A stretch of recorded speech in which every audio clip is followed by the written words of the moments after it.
Honorable Chairperson Mr. Vinay Thakur, distinguished speakers and delegates, it's my pleasure to extend you all a very warm welcome for joining us today for 27th edition of this magnificent show, Convergence India 2019. I request all of you to please silence your mobile devices. I would take this opportunity to briefly introduce our chairperson, Mr. Vinay Thakur. He is Director, National E-Governance Division. He is presently working as Director Projects at National E-Governance Division, Ministry of Electronics and Information Technology. Shri Thakur has more than 20 years of experience in implementing IT and e-governance projects. He has implemented many e-governance projects comprising of land records computerization, NREGA workflow, mobile-based fertilizer monitoring system, GIS platform, etc. He has published around 30 papers on e-governance, land records, and social impacts of e-governance projects. I would like to invite the chairperson to come forward and briefly introduce our panelists and take over the session, Digital Transformation in India, Progress and Challenges.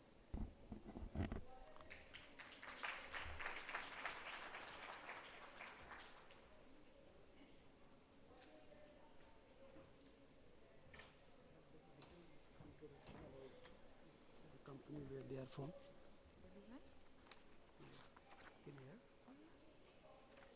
This is inclusive of everyone. Okay. All the speakers, Ramkumar, Narayanan, Okay, very good afternoon. Thank you for the introduction. We have the eminent panels of speakers. First speaker will be after me, Dr. Ramkumar Narayanan, who heads R&D in VMware, and the people who are working on computing and cloud probably knows what VMware is. And everywhere in my ministry, probably we are most dependent on VMware for all our cloud services. So I request Dr. Narayanan to come on the stage, sir.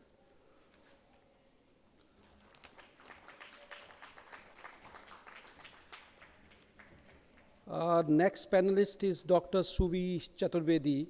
She is Senior President with Yes Bank and works in public policy. She has PhD from IIT Delhi and Masters in Mass Communication from AJK Mass Communication Research Center. She will be able to throw lights on the banking sector and how banking sector will be using the technology, the convergence, and the transformation. I request Dr. Chaturvedi to come to the stage.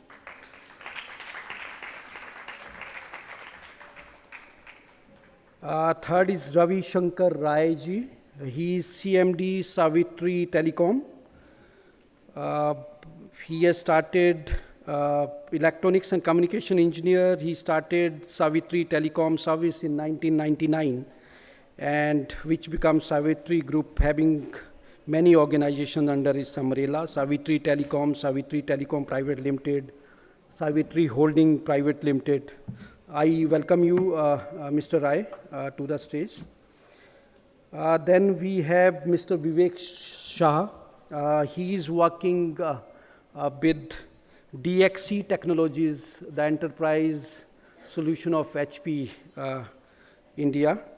Mr. Saha is a digital transformation leader at DXC. He has around 25 years of experience across industry, digital transformation, consulting, business strategy, system integration, and other issues related to consultancy. Welcome, sir. Then we have Mr. Chatterjee, who works as a director consulting in PwC. He is working on digital strategies in PwC. He brings a blend of business and technology knowledge through his varied professional experience. He has around 13 years of experience in professional experience in management, consulting, project management, and business technologies. Thank you, Mr. Chatterjee. Then we can start. We have around 1 hour with us, and we can start the session on this. Before I'll start. give the brief introduction of the transformation efforts started by Government of India with the program which was launched by Honorable Prime Minister Digital India in 2014 and formally inaugurated on 1st July 2015. If you see the vision itself of Digital India, it says transforming India into digitally empowered society and knowledge economy. So earlier, probably we were doing a lot of things in IT, governance and other things, but it was little related to translation, not transformation. So when this program was conceived by Honorable Prime Minister, and I just want to tell that this entire conceptualization of Digital India was done in fact by Honorable Prime Minister and PMO, and then being implemented and executed by entire government, where Ministry of Electronics and IT is playing key role. I don't have, sorry, the presentation, but I'll run you through the things. If you see the digital profile after Digital India was launched in 2015, we have right now around 123 crore people having mobile phones in the country. We have around 56 crore people who have internet connections. He has come? Okay. I was told he is. Very sorry, Mr. Gautam is also here, Mr. Vivek Gautam, who is Senior Manager. Very sorry, sir. Please come to the stage. Senior Manager, Information and Communication Technology, Markets&Markets India. Very sorry, I was told that you have not come. Thank you. So we have, what I was telling, that we have 123 crore people having mobile phones right now, and around 56 crore people having internet, either broadband or in their phones or houses. Aadhaar, everyone knows we are using Aadhaar for many services. eKYC, it was being used earlier. We are using extensively for government subsidies and schemes. So that is, if you see the government e-governance index, which is a UN e-governance index, last year in 2016, it is a 2-year reporting of this index. And from 118 to in 2014, now we are on 96, rank 96 in digital governance. I just want to tell that we are giving many services, and we are counting these services also. You can go and then see etal.gov.in, where we are counting how many e-services we are providing. And right now, per day, we are providing 9.1 crore transactions, e-transactions. Your passport, your land record, or whatsoever you are getting through a e-mode, we are counting them through etal.gov.in. That was in 2013, it was 64.68 lakhs, and now it is 9.1 crore. Good governance through Aadhaar has been on the government's agenda, and we are transferring, last year, we have transferred 5.6 lakh crore transferred to beneficiaries. It could be Narega beneficiaries, it could be LPG beneficiaries. So the money being transferred through Aadhaar-based system was 5.68 lakhs, and we could able to save around 90,000 crore rupees out of this process, where when we tried to eradicate the duplicate beneficiaries out of the system, whether it was scholarship system, whether it was LPG system or PDS systems. PDS system, earlier it was around 32 crore people beneficiaries, and now it has reduced almost by 7 to 8 crore out of that entire system. Going ahead, BharatNet is the focus of the government, where we want to bridge the gap. We want to reach the rural areas. And right now, out of around 2.5 lakh gram panchayats, we have reached to 1.22 lakh gram panchayats. And it is not only that we want to provide connectivity up to gram panchayat, we want to further reach to each and every household. So that program, wherever we have already established the BharatNet connectivity, we are providing, taking it forward, and then providing Wi-Fi in those villages also. NKN is another network which was established by government to connect educational institutions, medical colleges, IITs, creating smart classrooms, creating the mentor IITs. So that concept has been, that network has been created in 1,686 institutions in the country. Cloud services, we have around 7,000 odd websites and portals of the government, 7,000 plus. And major services we are transferring on cloud. And where we have Mr. Narayanan also, we will be speaking in details on the cloud services. We have 960 big applications like GEM, Government E-Marketplace. We have one e-office where entire government functioning happen on a e-office automated tool where we write all the green sheets and everything on that e-office suite. So 960 big applications are right now on, including GSTN. Some part of GSTN is available on cloud. We have also tried to enhance and upgrade our digital infrastructure. We have started one system of e-signatures, where instead of digital signature earlier, where you had the token-based for digital signature, now with your Aadhaar, everyone can have e-signatures, everyone can digitally sign the document. And this has been implemented in major government projects like e-procure, which is this central procurement system, e-tendering system, GEM, and many other systems. Even the government ACRs are also being written through an online system, and e-signs being. DigiLocker is another paperless example where we are, in case you have not created a DigiLocker, you can create and where you can store your documents. It is towards paperless governance, and it can be shared with anyone out there, with the police, with any other, where with UPSC, in case you are, any one of you are filling a form.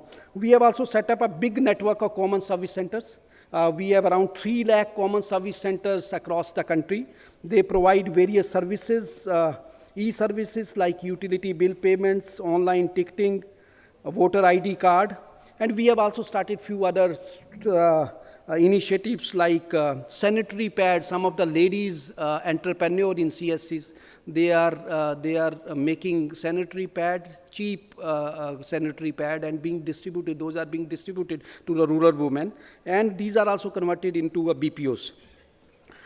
Ministry has also started a scheme of BPOs in small, earlier BPOs and call centers were all concentrating in the big metros, and now they have been taken by ministry to the small places like Bareilly, Kohima, and we have set up around 200 such call center across country. And in case any of the entrepreneur is interested probably in setting up in rural areas, they are most welcome, and then see our website for further details. So this is all probably, this is, many more things are there for hospital. You can have an online appointment with AIMS or any sports injury center, Safdarjung, RML hospital. We have also done many things for agriculture. Farmer advisory services are being sent through their SMSs. 11, we have also issued 17.330 crore soil health cards, telling the soil nutrients available with that particular soil. So any farmer can even go to our Umang app and then see what are the nutrients available in the soil out there. So many initiative has been taken up by the government in all the sectors, starting from education, where we have started 32 DTH channel to teach the students in rural areas. Agriculture, I have told, advisory services are being sent to farmers. We have started e-Naam system. It is connecting the markets, agriculture mandis. So almost in every area in digital literacy, we are training around 6 crore people out there in rural areas. One almost in each household based on our survey. So 6 crore families, we found that they are not digitally literate. So we have started that program. So any entrepreneur probably, in case they want to align or work with Digital India mission, probably can get in touch with the ministry also for this. So I will conclude probably, otherwise it is quite long, and request Mr. Narayanan to speak further on.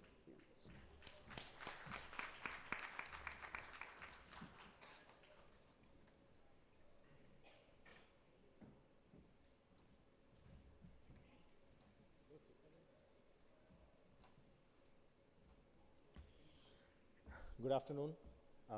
Thank you for the kind introduction, Mr. Thakur. I am here to kind of frame the dialogue for this afternoon's panel on digital transformation overall. So without any ado, the global GDP by 2022 is roughly going to be about 100, somewhere a little north of $100 trillion. And 60% of that is expected to be digitized. Now, if you just to take stock, we are talking about the GDP of the entire world, and 60% of that is going to run on some form of digital infrastructure. Right? Now, this is a massive growth in terms of how things are changing. Over the last few years, there's been a lot of acceleration. The reason I'm framing this in the global context, and I'll come back to India, and Mr. Thakur was quite eloquent in talking about a lot of the government services. But I'll come back to talking about what is happening here.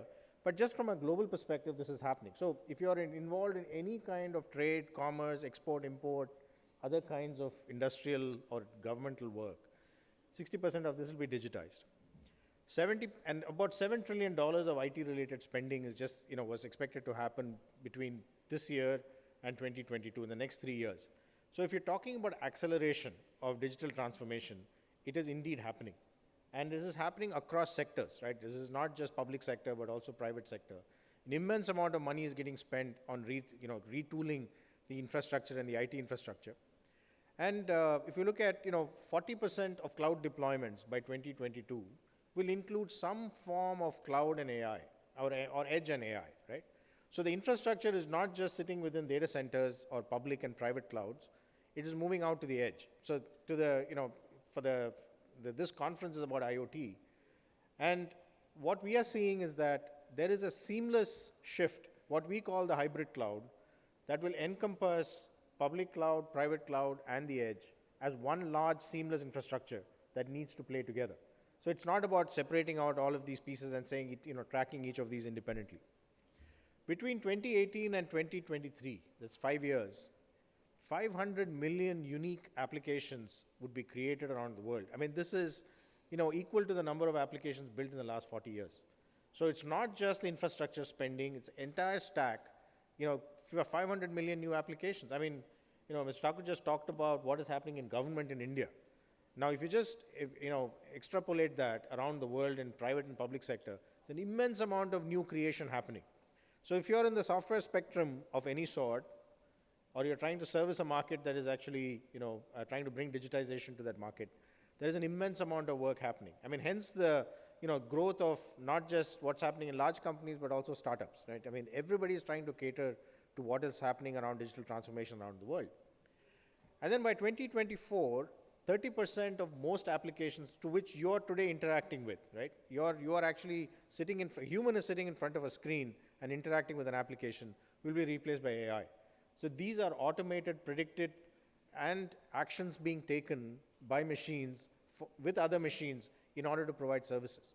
And we are already seeing that. I mean, if you look at the amount of voice interaction that is starting to take hold, there is a lot happening in machine learning and AI that is starting to move in this direction where you are interacting less and less. I mean, when we use our smartphones, we start to see the autocorrect feature, right?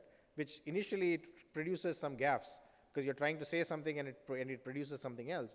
But I don't know if you've noticed, as you use it more and more, it's starting to adapt to you, right? It's starting to help you in making those things. OTP. Today, if you're on your banking application and you're trying to pay, when the OTP reaches your phone, it automatically figures out that you've received an OTP for a transaction that you're about to do and, helpfully makes a suggestion that you want, is this the OTP you want? Rather than you having to go to your SMS and copy the OTP and put it in. So these are just examples, but, this is going to get really pervasive around the world. If you look at digital engineering spend, right, it's roughly about about close to $300 billion today. A large chunk of it is still in North America. But if you look at APAC, it's 65 billion and it's growing. In fact, APAC, what we see in APAC is one of the fastest growing sectors for digital engineering spends. And of course, you may notice that the top spenders, there's no Indian company in that right now.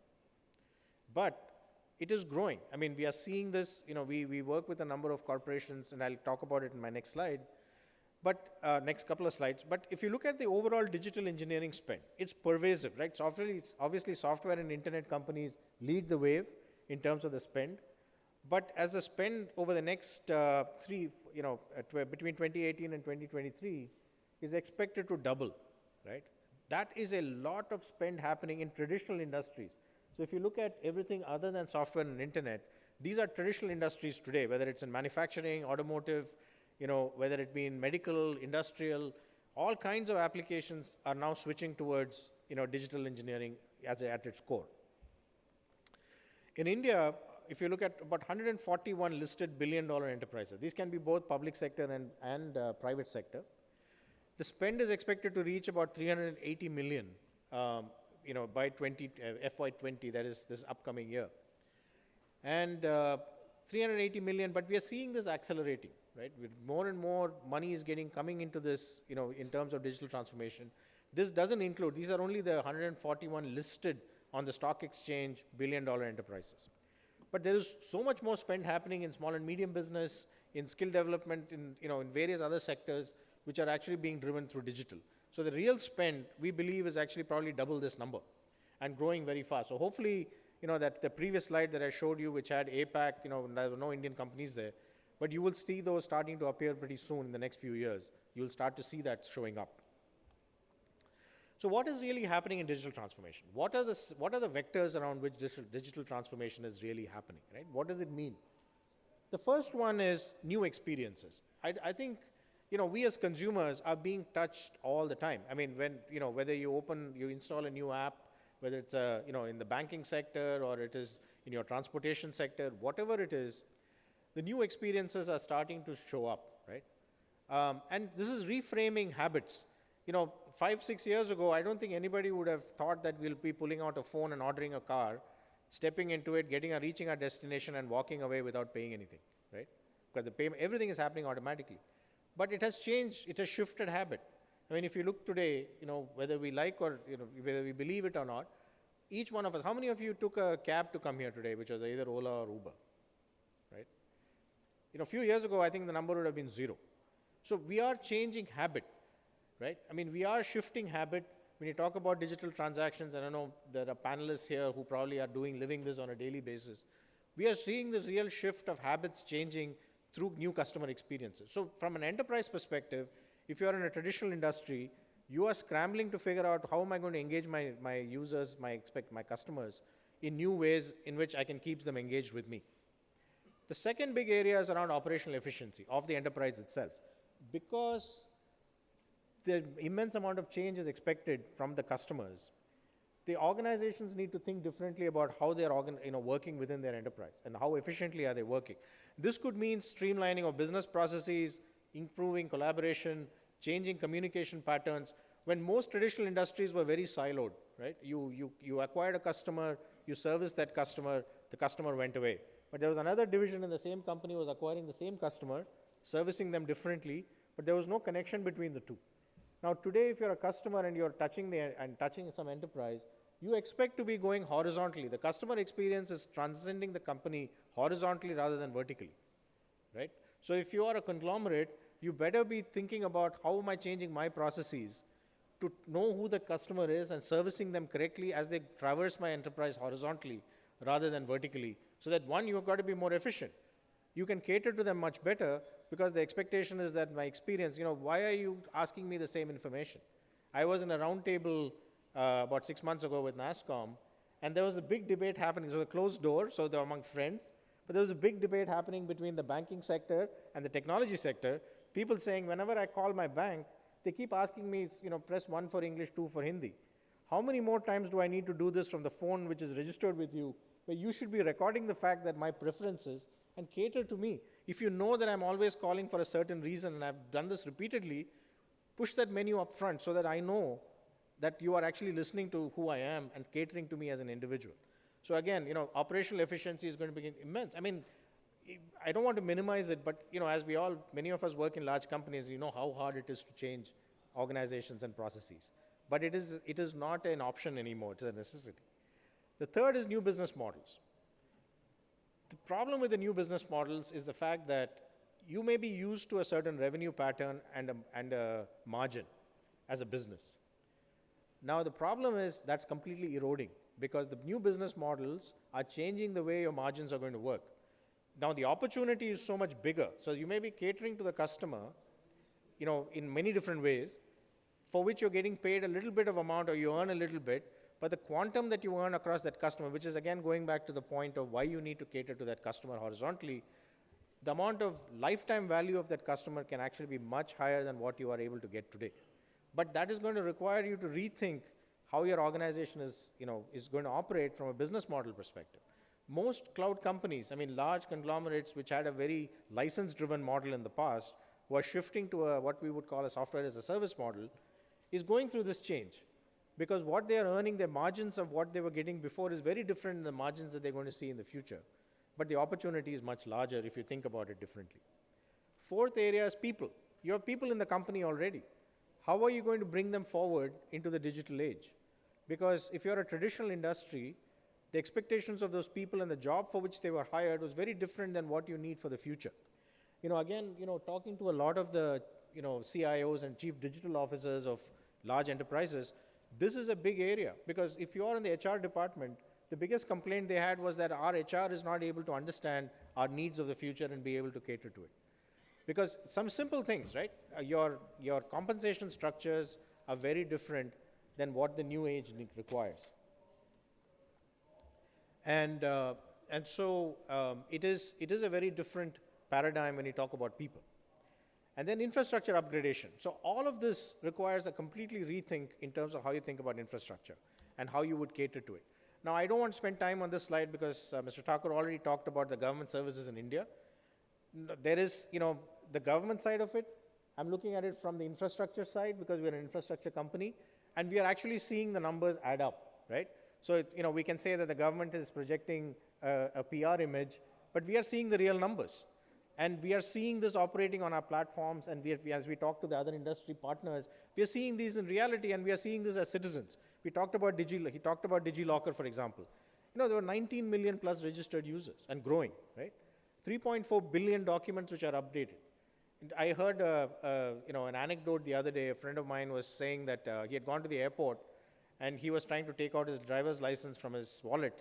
And the security person there asked him, why aren't you using DigiLocker? It's so much easier. So this is taking real hold and changing the game in terms of how government to citizen services are really starting to operate. Right? These are just two case studies from a VMware perspective that I wanted to just reference. One is NPCI. So we are a core infrastructure company. We are a virtualization company. We build virtual infrastructures across compute, networking, and storage. NPCI's Beam app, the reason it was rolled out so quickly, this is one of the records in which an app of that scale was rolled out, was because of the fact that they were able to change that, they were working on a new infrastructure paradigm that allowed them to be much more agile. And the other case study is really about this topic, which is about power savings. We can talk about digitization, but it comes with a cost. And the primary cost is hardware, right? There is a lot of capital spend that needs to happen. But more importantly, there's power. I think the people don't understand the amount of power and cooling that is required to run these infrastructures. And if you can even save that, and we have seen this through virtualization of the infrastructure, where you don't buy as much hardware, and you don't consume as much power because you don't need that much power and cooling to actually run this infrastructure. And in fact, our cumulative, this is an IDC paper that was published that said that virtualization, the amount of cumulative power savings over the last 10 years could run India's power needs for 1 year. And that is the type of, sustainability equation that also needs to be looked at along with the whole digitization, particularly for a country like India, where we are, short of power resources for, powering a lot of other sectors that's needed. Now, some of the typical challenges faced by companies, I talked about organizational resistance.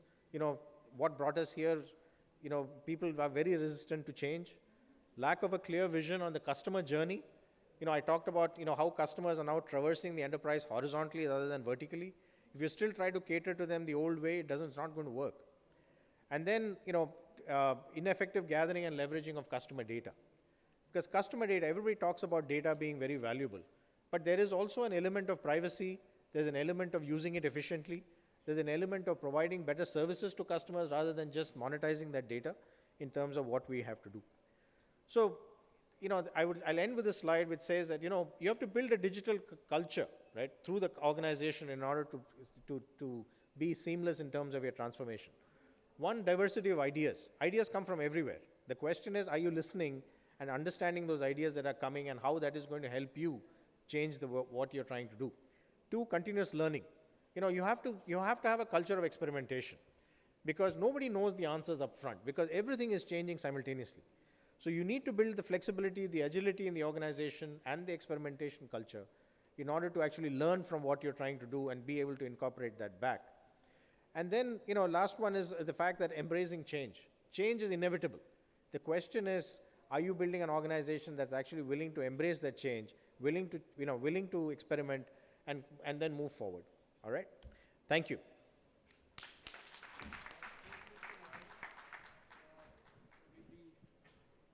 We can cover all the speakers and then have questions.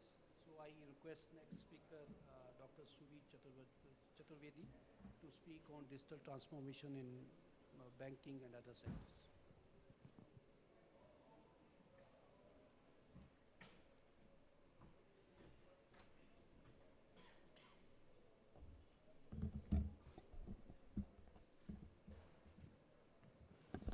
All right, good afternoon, everybody.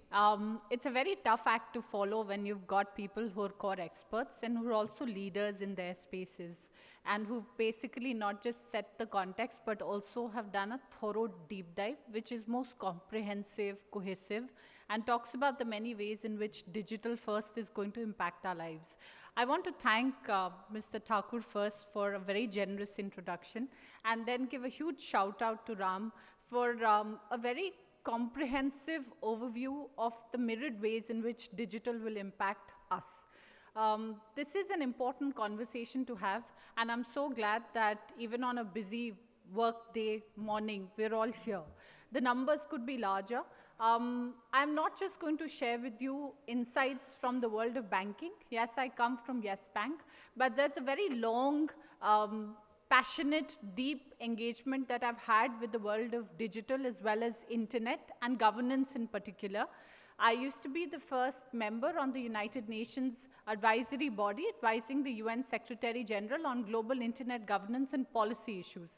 Mr. Thakur, you'd be happy to know there's a lot of work that I ended up doing as a former professor of Delhi University with Dr. Ajay Kumar, who firmly needs to be recognized as one of the foremost technocrats, presently Secretary of Defense Procurement, as the champions of Digital India and champions of digital transformation. We've talked about a lot of numbers. Let's try and parse some of them and what it means to each of us. I understand that there are several CIOs in the room, there are CTOs in the room, there are also young managers, middle-level people, and also interns and students.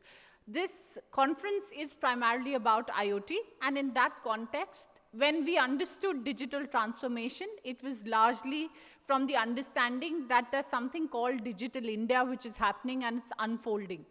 We've looked at Digital India purely from the perspective of infrastructure creation in many narratives and dialogues, because that is how we see how many telecom towers, how much are the telcos investing. So the numbers stand now at roughly about 16 lakh crores. And that investment has only grown over time, but we've increasingly seen that disruption is here to stay. So while the consumer's having a ball with Jio and all the competition that you see in the industry, the infrastructure part of the conversation is a very real conversation to have, because a lot of these programs still require upwards of 3 to 4 lakh crores if you want to see every village lit up, not just with the actual availability of fiber, but as Ram mentioned, and correctly so, that you also need last mile connectivity. You do not just need these connections to terminate at common service centers. There's a parallel narrative which is saying, how will you then take these connections and you will light up houses? With that, when we look at the numbers, there are roughly about 440 million users who are online in India. In the world, you've got from a 7 billion population, roughly about 4.5 billion who are already online. The internet is not just powerful, it's also a great leveler, because an equal amount of women and men are online. The conversation around how it will impact businesses, how it will impact developing countries and emerging economies is a very relevant one to have today, because we're not just talking about the way forward, we're also taking stock. So you have to give credit to a very powerful and visionary Prime Minister who thought of Digital India, who thought of Startup India, who thought of Make in India.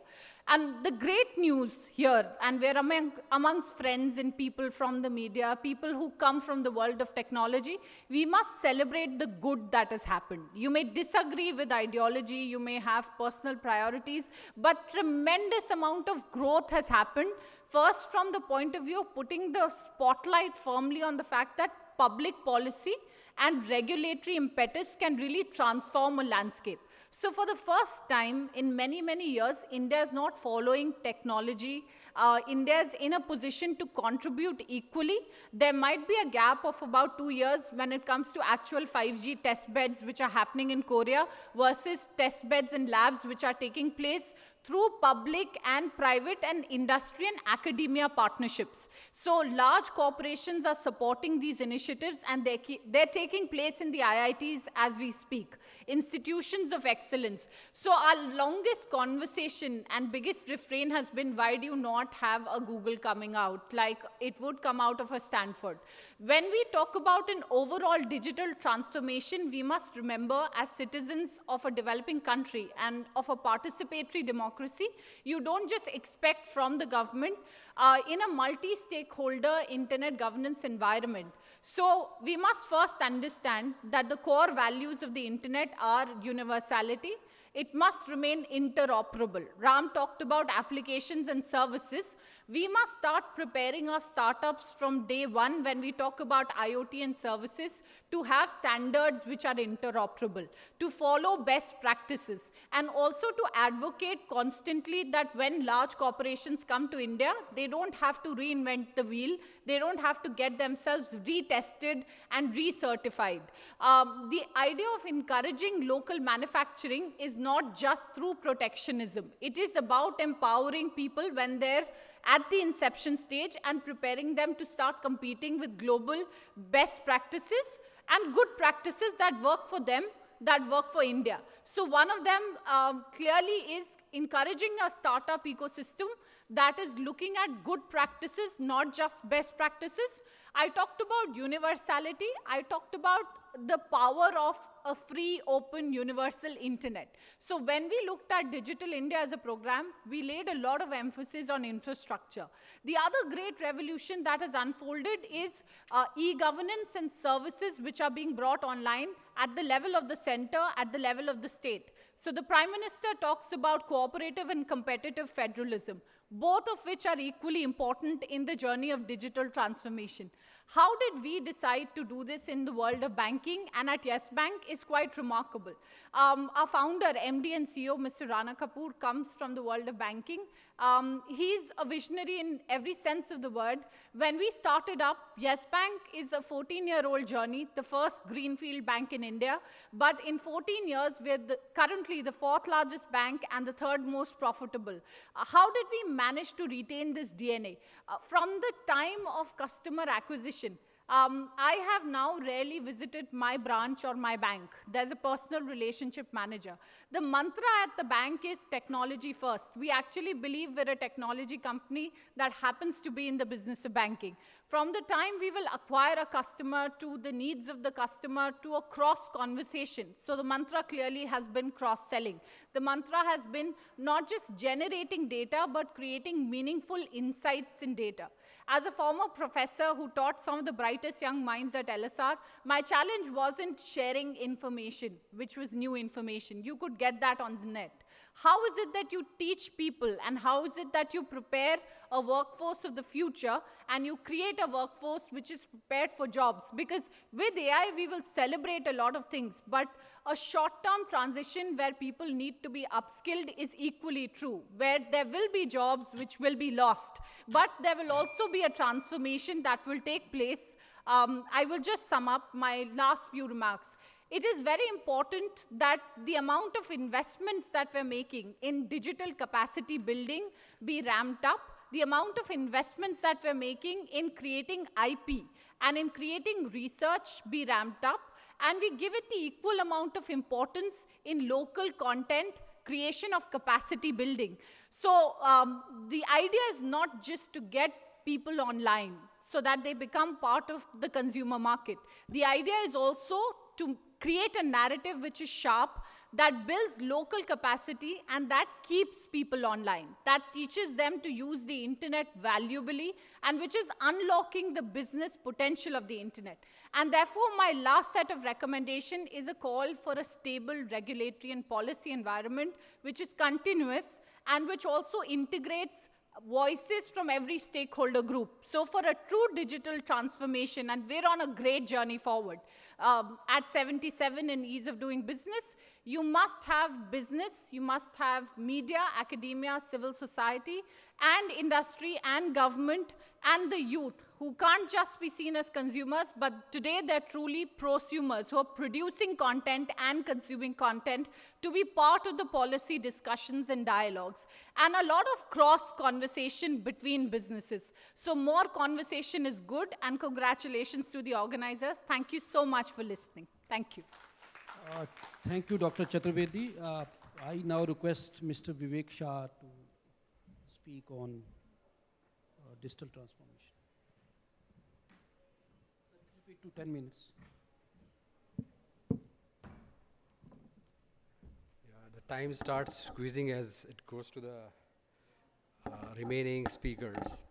So I'll limit it to 10 minutes, as I've been told. Thanks, Mr. Vinay, and I think nice discussion from Subi and Mr. Ram as well. Very insightful presentation Mr. Ram has given it to us.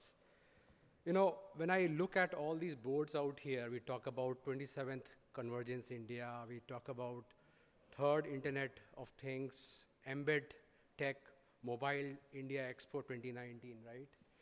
So eventually, I think if you really see all these channels is all converging into a digital transformation. These are all channels, or I would say the media through which the transformation can enable. It can be enabled in a large sense, and it can be executed. But the larger question, and whenever I go to our clients, when I meet the C-level or I talk to different people, the first question I always ask them, and maybe different people in the panel also will have, or the speakers will have different views. What do you mean by digital, right? So that's the basic question to ask, because you know, when I started my stint, and this is in Accenture 5 years back, and this was my kind of, you know, we got ourselves relabeled as digital, right? Accenture Digital, and I went to my first client and he said, no, I'm going to transform your business. He said, what are you saying? We have not been able to do that in last 10 years, right? So you know, I was slightly nervous. Of course, my legs were not shaking at that time, but I said, I know what digital means to you. He said, you know, a lot of our processes are still manual, right? We want to automate our processes because we want to cut down on our manpower, and that's where we feel that we're going to reduce the cost. I was very surprised with that answer, actually, because you know, I am from industry consulting. I come from a digital strategy and transformation background, more from the industry perspective. Also into banking, not as much as Subi's, but yes, when I talk to C-level, now I have recognized the first question I should ask them is, what do you mean by digital, right? The second question, no, as an organization, as DXC, the first foremost thing which I have learned in Accenture as well is what we do is to really do a digital maturity assessment, right? One is get the definition clear, what it means, how do you differentiate between digitalization and digitalization. I'll tell you a subtle difference which has come from a lot of research firms. So I talked to Gartner, I talked to Forrester, I talked to IDC. Those numbers are all correct. Normally what I do is I'll just add those up and I'll average it out and get a new number for me, maybe 10% less, which will be more realistic, right? And then I cut it down, or I just channelize it to industry specific, what it means for each and every industry. But you know, there is a subtle difference between digitalization and digitalization, right? This is just a difference between A and I out there. We talk a lot about, and I think most of us are in a habit of talking about basic automation, where we have our basic processes which we have to automate and we go digital. All of a sudden, India has become digital India, right? Yes, there are so many appreciative things. DigiLocker, right? For example, I just didn't have my license. I had a DigiLocker in my phone, and I showed it to that policeman, and I said, "No, you cannot take my license because it's a Digi license now." He was confused, right? So, and I was really elated because nobody can confiscate my license out there, right? So yes, it's an advantage on the consumer side. And it is, of course, there's a benefit around it, but actually it is digitization. You are bringing a document in a scanned format onto your mobile device, right? And how we bring those outcomes for business. For example, I was talking to one business in the manufacturing industry. They said, look, we are looking at cutting down our operational cost by 20%. These are kind of requirements coming from business. I talk to a lot of business people, right? And there's always a disconnect between a business and a technology guy, right? Business technology will say, I want to keep the lights on, and the business guy will say, I never get the benefit out of it. So I talk to a lot of CIOs, CXOs, and ask them, what are those business outcomes you are liable or you are asked to deliver, right? It can be on the revenue side. It can be creating an experience like Mr. Ram said. It can be a business model innovation. It can be just a technology innovation. It can be an operating model innovation. It can be a digital at core, right? But what essentially means as digital to me, what I could understand, now of course, I'm not saying that I have the correct definition of digital out here, is what impacts the industry, right? If you are bringing a document on phone, there's an impact. There's certainly a business impact. But for example, if you guess manufacturing industry, I was speaking to Mr. Chavre, who was an honorable guest in one of the IoT Congress forums, and he said, look, a lot of industry is talking about their asset management as a package to bring in operational efficiencies. Supply chain optimization, right?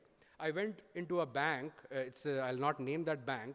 I was speaking with the chief digital officer out there. He said, I want an in-banking experience to be brought in so that my customer intake, one is basically my churn should reduce, and second, my intake in terms of new acquisitions increase by 5 to 10%, right? How can you bring in the in-bank experience? And kind of solutions which we were trying to connect was when somebody enters the bank, a simple solution which can be there. It looks at a facial recognition, and it connects to the database and says, so-and-so high-profile person has entered the bank, and somebody has to go there. So by the time he is into the desk, that person speaks out that name. Yes, Mr. So-and-so, what do you need? And he knows the profile, he knows his spend and everything, right? And he's absolutely surprised. So see me, know me, be me, right? These are the three themes of customer experience. So this is where the digital impacts people are looking at. I go beyond India to Asia and also in the global world. And I bring back a lot of learnings from outside to India and from India to outside. I get a sense from a lot of people across the globe that India is highly technologically advanced. But we need to, I know somebody is here from business and technology, we need to kind of really interconnect business and technology together, right? So that the outcomes are very much visible, and we are talking in that language. We are talking in that sense for all the people. And the real outcome can be brought only when we create a digital ecosystem. I know we have a lot of labels in this room, right? These are all technology convergence. But when I talk about any organization, we have all those organizations in that board, ARIS, whether it is ARIS, VMware, we have PwC. I think we all have to come together, right, to form an ecosystem. So ecosystem would contain the right hardware, the right infrastructure, the right semiconductors, the right digital intelligence in place, all put together that can be put as a stack, right? And shown to the clients that this is the way you can deliver. And of course, there's no one size fits all, right? We have to really bring that stack together for different clients, different industry. Manufacturing, I know even if I integrate all those booths which are outside, right, I would not get into an integrated solution, right? But before really landing into a solution, we need to go and talk to the businesses, talk to the people top down, beyond CIOs, who have, I would say, who have the charter to deliver things beyond lights on, right? And this is where we go wrong in a lot of our approach, right? In terms of execution, right, if you really look at how digital is being executed, I will not go back to those metrics. I said I'll average that out, minus 10%, and I will take those numbers, and that will be used for my business planning. But 58 to 59% of digital transformation projects fail out of 20 to 25% investments made. There are 100% people who, out of that 20% or 30% are front runners who would make that investment, but 60 to 65%, the last number I heard was 58%, but they fail in their digital transformation work, right? Why it is happening? Because I think there are people on the ground, there are vendors, there are suppliers who would always come back and try to sell their own solution for their own needs, right?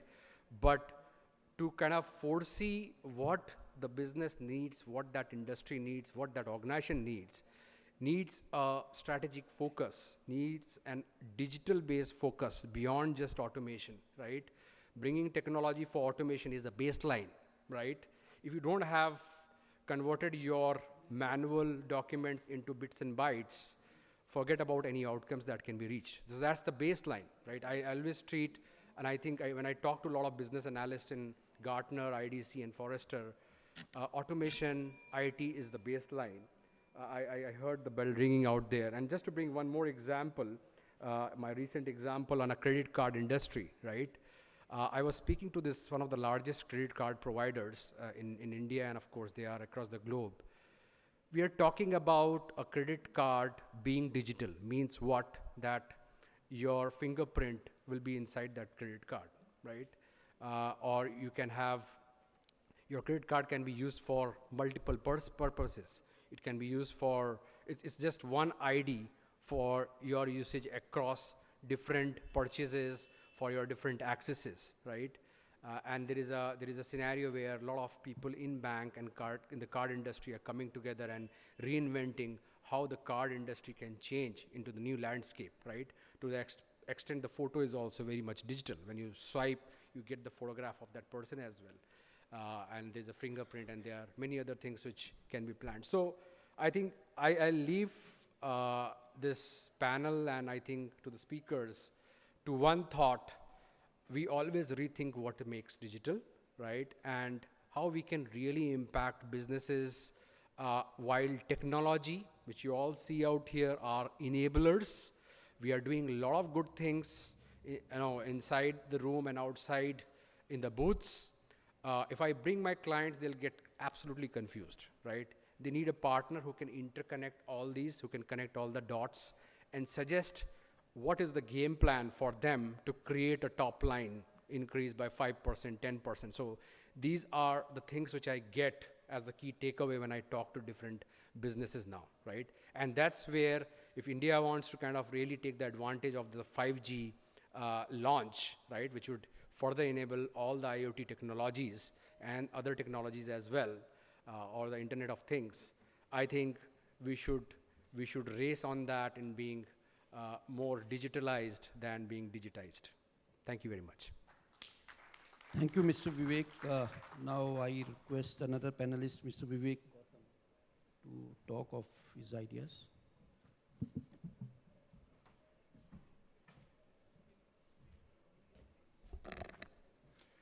So, hello everyone.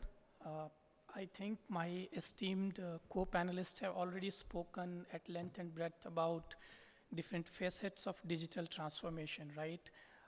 basically how experience economy is coming into place, or Mr. Vivek Saha just spoke about the softer elements of digital transformation, which is how do you really change your internal organizational processes and create a digital vision for your business or organization. So I don't really want to talk too much on that and basically repeat the examples or illustrations that have been shared.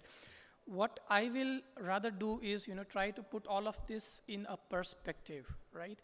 The question really is how much as a nation, we have progressed when it comes to digital transformation, right? And what we need to do is think of digital transformation as a journey comprising of 3 stages, right? The first stage we can think of as creating a robust digital foundation. What that really means is, having the backbone, infrastructural backbone in place, whether it's connectivity or, some of these things like Aadhaar or UPI, which have emerged as platforms to launch, various citizen services or, different kind of services. So we are, I would say, when it comes to digital, creating digital foundation, we are somewhat there, not yet where actually we would want to be. I think Mr. Vikram actually said, right, that in terms of e-governance index, India moved up from 119 to 96. But I don't know if 96 rank is a good enough rank. We need to aspire more. India is, in a catch-up game as far as setting up the foundational infrastructure is concerned, even though we have Bharat Broadband and several other, initiatives going on from private telecom companies. But still the reach of broadband is not there. I think about 400 million people in India have access to broadband. And it's a different question, how many of those actually have a good quality of service out of the 400 million who has a broadband access. And then the other aspect of creating the robust digital foundation is actually the whole policy initiative. Do we have, equivalent of a GDPR in India? Do we have an equivalent of Cloud Act in India? So the answer simply is these are all work in progress. And unless as a nation we realize this digital foundation, I don't see us, making real headway in terms of, achieving the vision that is laid by Mr. Vivek Saha and some of the other panelists. The second phase of digital transformation, if you will, is essentially, creating a rich ecosystem of digital applications. So you can think of, all these emerging technologies, whether it is IoT or artificial intelligence, machine learning, blockchain, right? How these will be adopted by Indian businesses and basically government departments, right? So as far as this scenario is concerned, I would say, we are actually progressing in certain technologies at a much faster pace as against other technologies. So take, for instance, artificial intelligence or machine learning, right? Now, there isn't much really to talk about AI and machine learning in Indian context if you think basically beyond chatbots or, some of these AI-based, machine learning-based platforms that has been launched by IT services companies, right? But more advanced AI and machine learning use cases still cannot be realized for a variety of challenges. One of those is, lack of quality data sets to train computers. Unless you have, data sets, there is not going to be real applications that can come into place. On the other hand, if I think about blockchain as a technology, right, I think at least in Asia Pacific, India has been at the forefront in terms of some of the early proof of concepts that we have seen happening in India. Some of these date back to late 2016. I don't know how many of you are aware, as of today, SBI has launched a consortium of about 37 banks by the name of Bank Chain, which has about 16 odd, pilot projects going on blockchain, and we are, already listening a lot of talks about blockchain being used for land records or other use cases. That is also happening in India. So what I am trying to convey is basically when it comes to adoption of these new technologies, I think the pace is different depending upon one technology to another technology. And the beauty is, while I spoke about, we don't have the digital infrastructure, but still as a nation, we are actually eager to, not really be withheld because of infrastructure limitations. We are eager to actually go experiment with these new technologies and find, how these can really add value to various business processes.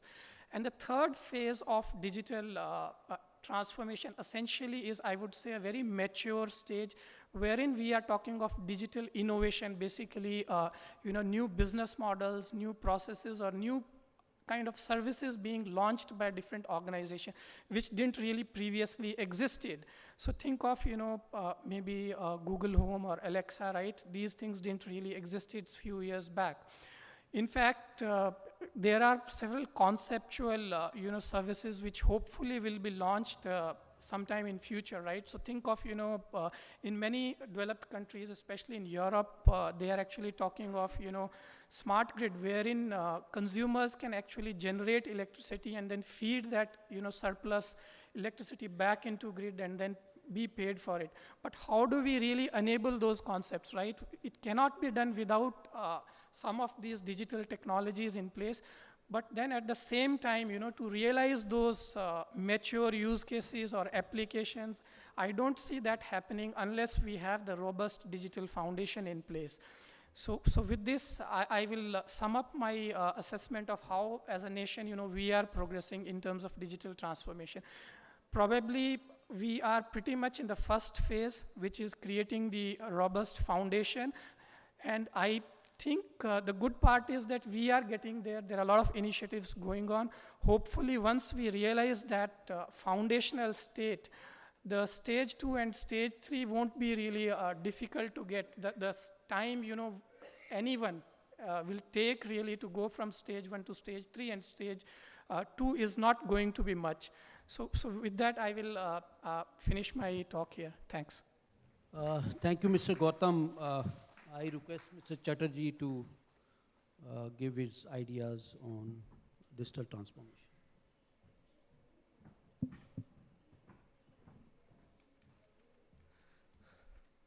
Good afternoon, everybody. And it's always an honor and pleasure to basically be interacting with in industry, when you have faculty members from academia, and more importantly, people who are interested. Because when you talk about digital, in fact, it's not something which I'm talking about, but there's something which came up and said, is it something which is like an old wine and a new bottle?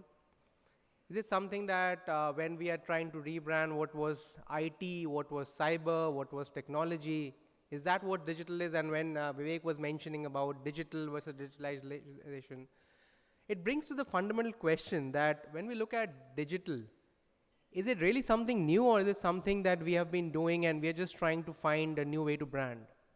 So I don't know if the answer is in between or the answer is one of them. But definitely one thing that comes to my mind, and again, that's something which is, when I say on my mind, it's based on working as a consultant and as I would say learning as a consultant. Because as a consultant, what I really pleasure is basically learning from collective wisdom.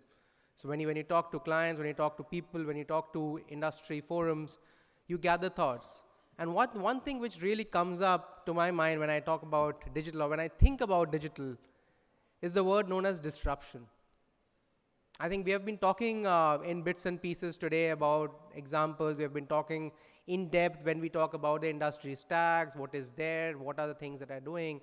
But if you see fundamentally what all that we have been saying and doing is basically changing the way we do things, changing the way we have been doing business, and most importantly, as a customer, as you as a customer, me as a customer, changing the way I expect and demand services and goods.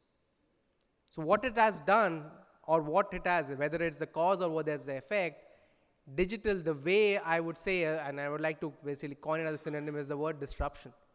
Think about it. I think the example that got explained today of the concept of like how many of us actually took a cab today. But think of it 4 years back. Cab services were still there. I'm not naming any companies, but there was a huge company where every time you call them up, and I'm talking about India context because we are in India right now, they would say, hey, our cabs are busy. Can you please wait for 10 minutes? We'll wait. We'll again call. The call got disconnected. When they come finally, what are the rates at which you used to be charged at? 23 rupees, 26 rupees, maybe even more. I'm not again naming any, so nothing against, they did a fabulous job. Think now.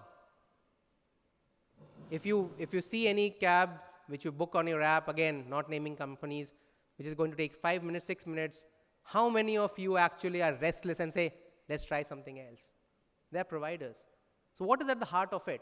It's you as a customer who have been given the opportunity, the privilege, and basically the power of choosing. And choosing the service when you want, in the form you want. And that is what I would say is the biggest thing, what is digital.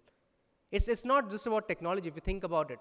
Had it been only technology, what my panel members were saying as they were trying to impress, that technology was always there.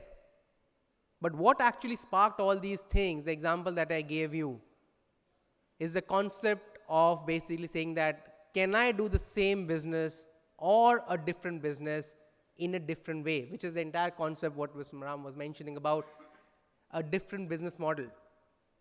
And what it brings me to the next D, and what digital has done, has actually created some dinosaurs. And you know what happened to dinosaurs, right? And same goes with a lot of companies which didn't see this wave coming. Here, let me take some examples to make things interesting. All of you would have heard about Kodak, right?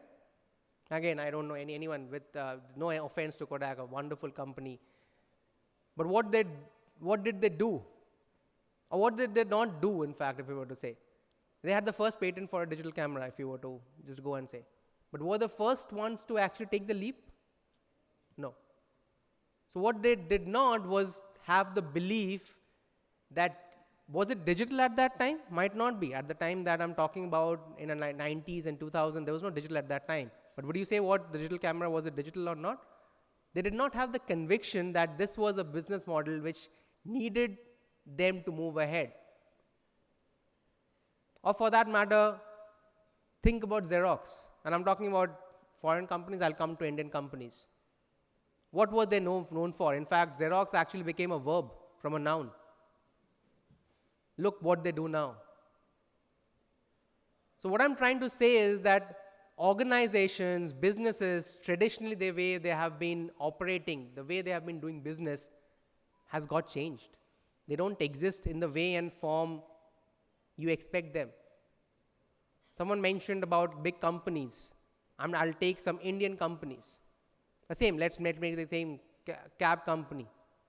Have you heard of the company Meru? Same example I was talking about. Do they exist in the way they do? Yes. But they had a painful journey. Why? Because they got disrupted. The D I was talking about, where they realized that they could not take the customers for a ride in the business model that they were operating. And what disrupted them were two companies. One was Indian and one was an MNC. But would you call them as cab aggregators? Would you call them as technology firms? In fact, I remember a couple of years back when there was a lawsuit against one of them. I think the law agencies were finding it difficult what to categorize them as. And I'm not naming which of them I'm talking about. What they really, are they a technology platform provider, a digital solution provider, or a cab company? What are they actually? Same thing. Think about how you shop, or how you basically, let's not even talk about shopping, how you basically source goods and services today. What is the first port of call? It's basically your mobile. So I'm talking of mobile as an extension of this platform, which is digital, is basically a convenience which technology has provided to you, to basically, for you as a customer, to basically use when you want, in the form you want, and in the form and shape you want. But is that all a success story? No. Which comes to the next thing that I would like to talk about, is this entire thing about startups. See, we are always enamored, right? The concept of startup, as like a consultant, I'm always enamored that the way they have fresh ideas, the way they get on board. But there are the stark realities as well. Because a startup, the first thing that comes to my mind, and as Indians, sometimes we are sometimes good at what is known as the herd mentality. We try to copy something which was successful in North America, or something which was in Europe. But what we miss out in all that is the Bharat in it. So a concept which would have been a hit outside might not be a hit in here just because it has the digital or the MNC background or even the funding. What it needs, so basically the point that I would like to refer back, at the heart of anything which is digital, there is a word which is again the third thing that I would like to now basically coin, is the word known as innovation. And that innovation which is specific to the country, specific to the geography you're talking about, and most importantly to the customer needs. A customer out here, basically 70% of our rural population who stays in rural, might not have any need for what a Blockbuster or Netflix does. But they have a need for what a digital wallet or a money has. I'll just leave you with one small example. Just think about it. 70% of population might not have even basic access to the living standard that we think of. But they have one thing which is very, very powerful in their hands, which is the mobile. So which tells that the power is there, but what we do as an industry and as a forum is basically how you enable that and use those 3Ds of a disruption, not being a dinosaur, and the main thing in terms of being the innovative mind for it. That's what digital is for me. Thank you. Thank you, Mr. Chatterjee. Now I request the last panelist, Mr. Ravi Shankar, to speak about digital transformation.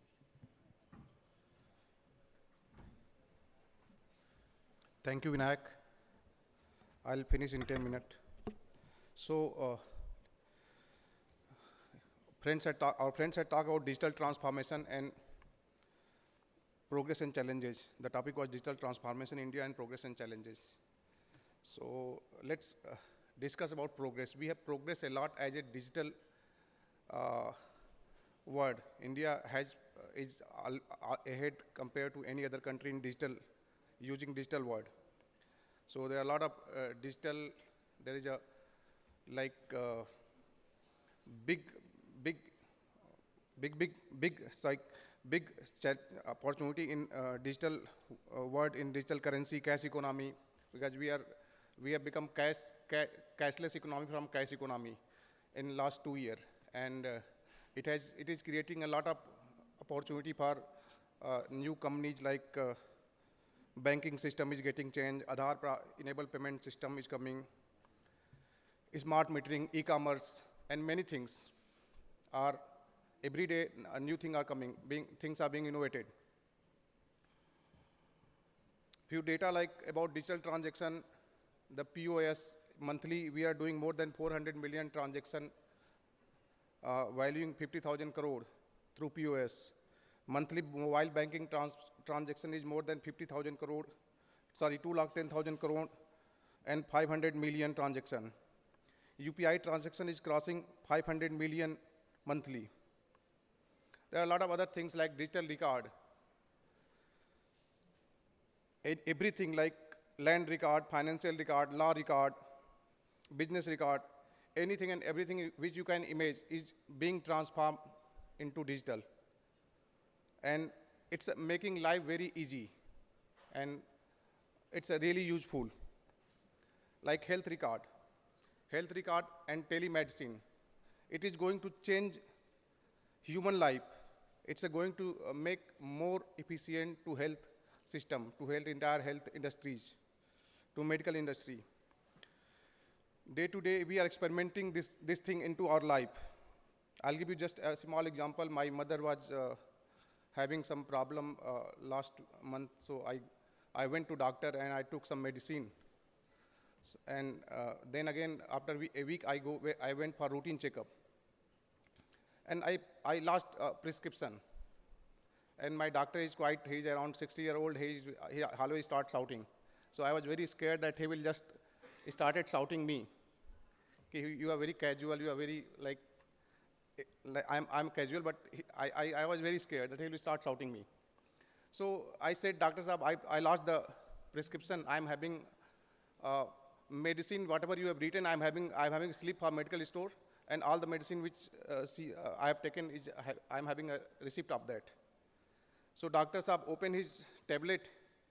He's not very technically savvy, but I have seen first time he's opened tablet and he has found all the history of my mother's. So this is something going to bring a revolution in medical industry. So everything is going to build this digital innovation, digital things is going to bring innovation. So our industry leader, professionals, and like in government leaders, professional industry leaders say about data. Data is very important. Data will play important role to enable all these digital services. And leader professionals say that data has become diesel, petrol, fuel, gold, diamond, many things.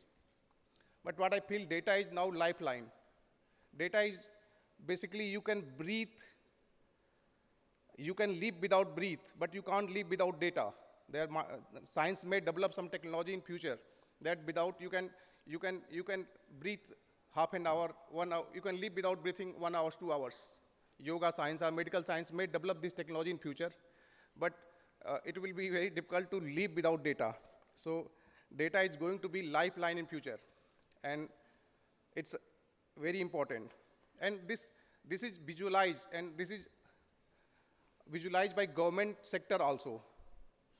Every state government, every central government is focusing more on IT and ITS services. They are creating infrastructure to enable these services. Earlier, government vision was to deliver roti, kapda, and makan. But now vision is changed. It's a roti, kapda, makan is also a vision. It's a part of vision. But the technology, communication infrastructure, CCTV security surveillance, wireless, penetration, enabling people by technology is also a vision of government. Government is providing lot of scheme like e-governance, e-scheme, law system, everything is going on digital form. So you can do each and everything on digital.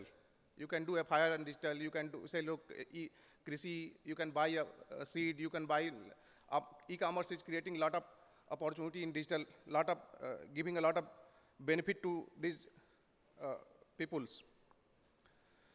So, like, again, the wireless penetration due to 4G is contributing a lot into data. Government is very serious about 5G. I have seen many forum, government wanted to launch 5G in parallel with any other country. Government is very serious, and which is, again, this because data requirement is going to be very high. So, in nutshell, government want to empower everybody technologically. I'll sum up because I'm having only 10 minutes, so I'll sum up quickly. There three things has changed a lot in last 20 years. I have seen. See how digital transformation is working into society. See, like earlier we have seen government distributing or any social NGO, government distributing blanket, clothes, sari, etc., as a social services. But now government and NGO are distributing smartphone, laptop, TV as a social services. So I'll come on opportunity and challenges. So there are multiple huge opportunity, like huge manufacturing opportunities to support this digital transformation, like user device, mobile set-top box, terminal, POS machine, smart meter, and many other things. There are huge opportunity in manufacturing. Then there is a opportunity in software sector. There are huge opportunity in software sector. There are more than 1,600 languages in India. So there is a requirement of content in local language, which can be developed. There are huge opportunity in software, IT, ITS. 50 crore users in rural India are using these applications. Development, deployment, operation, and maintenance of network. It's an opportunity, big opportunity. Data center is become epic center of the world, digital world. So Data center, in US, every 100 citizen is having one data center. In India, I don't know what is the figure of data center we are having, but your mobile, your device may be quite fast, quite efficient, quite good. But if it has to travel more than 1,000 kilometers to fetch data, then it will not give you customer experience. So there is opportunity in data center. Challenges, network fiber enabler and creator are not in healthy state due to increased unfair competition. The competition is very high. So all the network enabler creator are using low quality, low cost manpower to use these things. Telco are bleeding due to price war. This need to be stopped. Quality infrastructure has become a dream today. We don't find any quality infrastructure. Nobody talk about it. We need a quality infrastructure. We need a price, best price to develop. I'll take another 5 minutes. Best price to deliver. Fiber deployment example. We are rolling out more than 10 lakh kilometer fiber. But our stakeholder, industry leader, is talking about what is the performance measuring parameter of fiber today. It's a physical verification like depth measurement, ABD measurement, and meter marking, or maybe technical parameter is a last measurement by OTDI splicing machine. This is our stakeholder and decision maker want from the fiber backbone. Why I am talking about fiber? Fiber is the backbone to deliver any technology, anything. Whatever you talk about digital world, without fiber you cannot deliver. So we created, we feel, we are thinking about to create 400G network. But today that 400G is not able to run 10G. So stakeholder, decision maker should think seriously about this. Manufacturing is closing every day.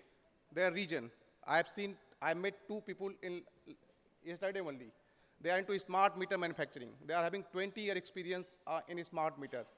But they are about to close because there are new manufacturers who don't know what is a smart meter. They are getting business, huge business, and they are a new manufacturer. They are not able to deliver. So manufacturing is getting closed day by day. No any customers, industry leaders are evaluating the price of product, price of services. If they want, they are asking the baby should be born in 2 months.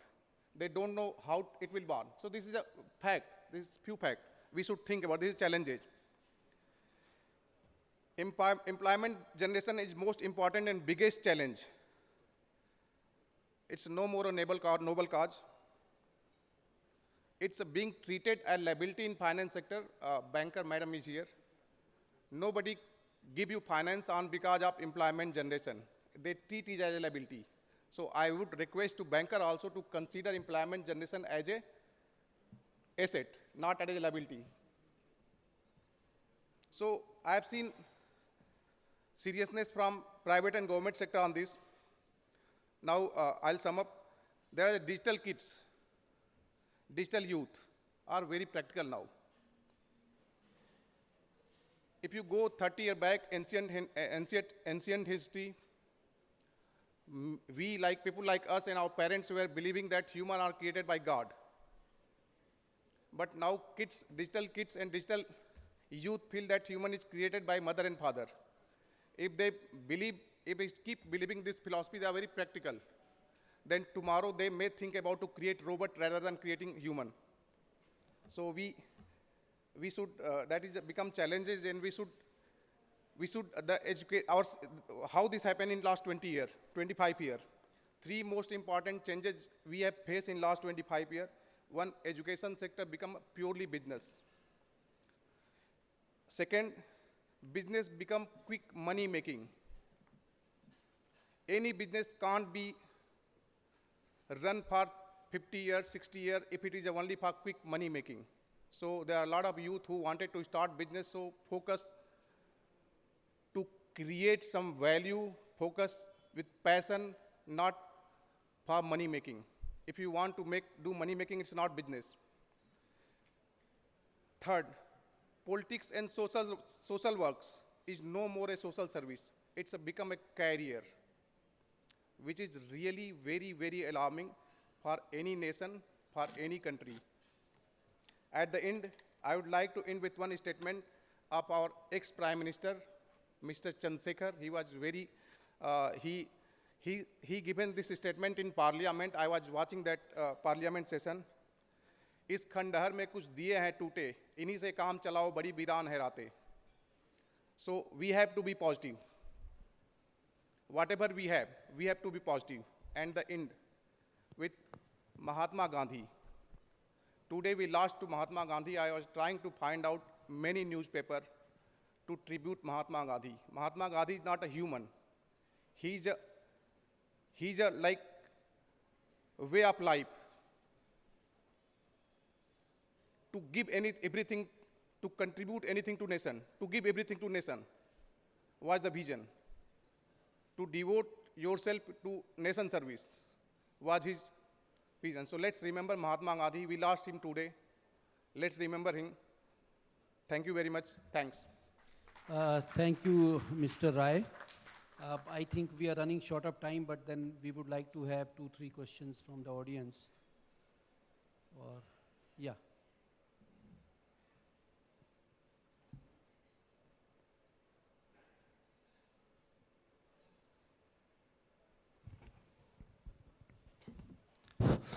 First of all, thank you for such an insightful session. And what my question is that while every Indian is very excited about the leaps that we're making, and we're all very positive about us keeping pace with the world as far as the digital space is concerned, what I want to ask is that how do we plan on bridging the existing knowledge gaps inside our own country as far as the digital space is concerned? And just to add on to it and elaborate, while profiteering dinosaurs may be allowed to perish away if they're not willing to change, but specifically as far as welfare delivery is concerned, how do we take everybody along? Just like Shri Thakur said earlier, that at the Umang app, a lot of information about the soil health card is available. But with how much conviction can we say that, let's say, 50% of the farmers of our country access the Umang app? So how do we plan on bridging the existing knowledge gaps inside our own country? Thank you. Thank you for your question. If you could just identify yourself, what is your name? My name is Piyush. Piyush, thank you. I think it's a very relevant conversation.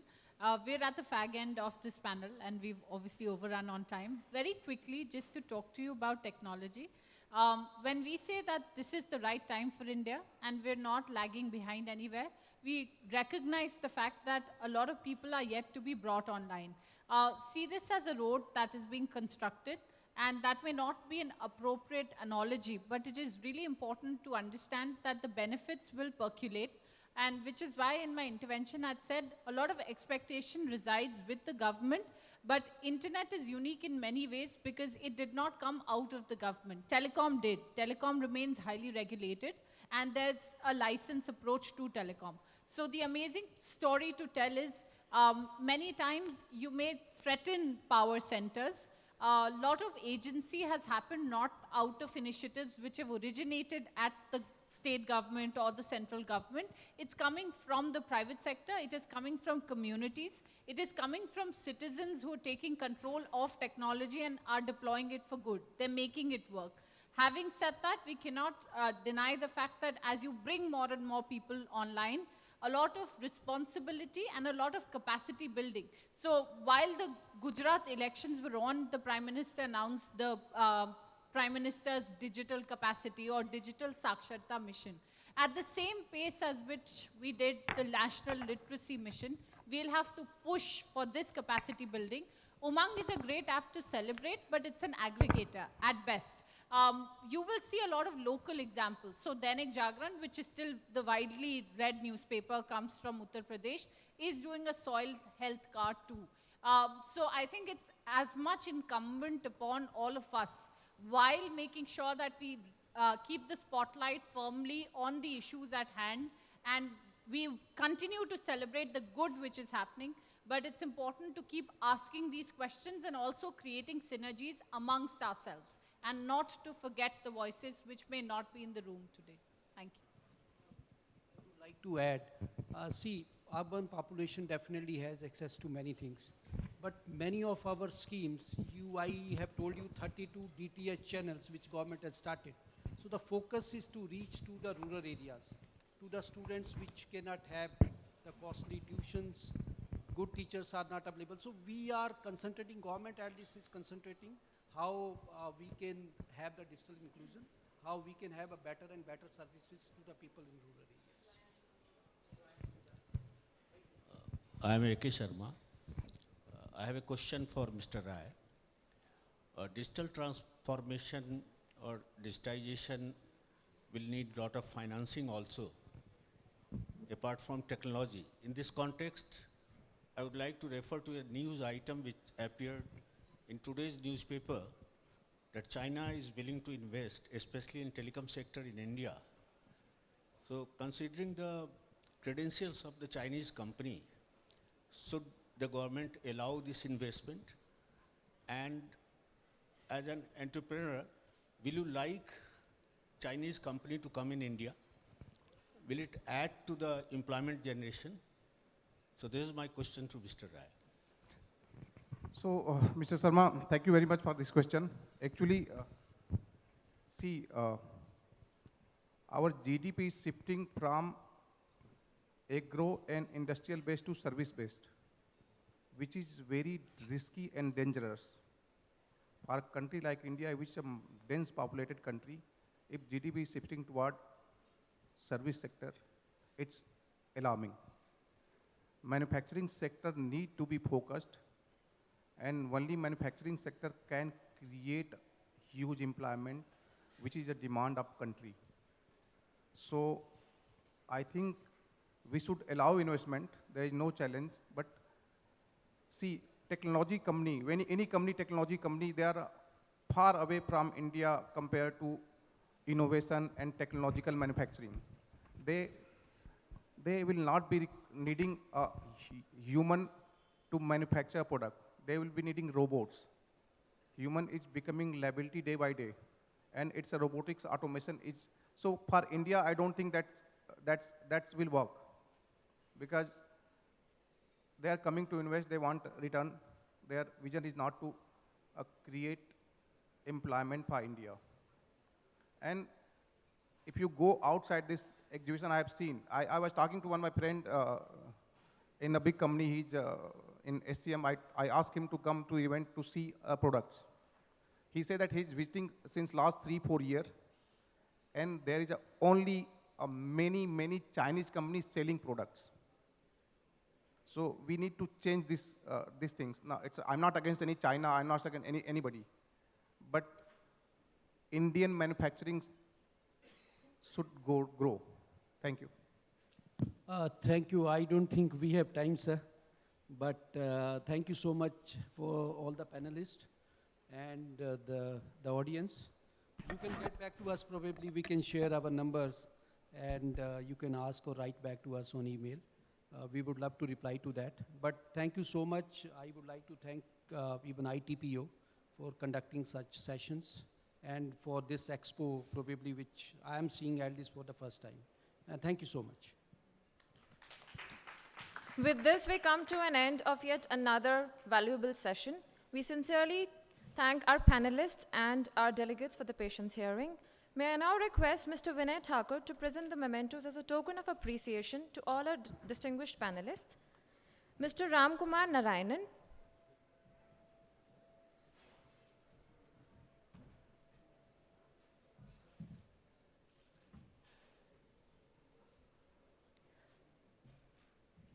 Dr. Subi Chaturvedi,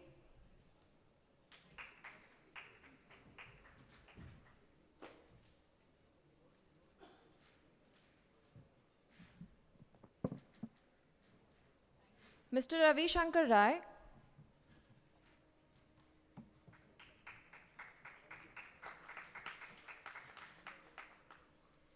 Mr. Vivek Saha,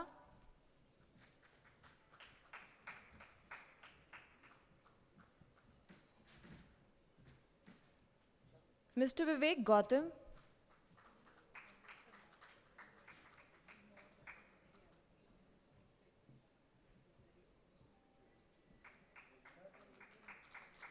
Mr. Sayantan Chatterjee.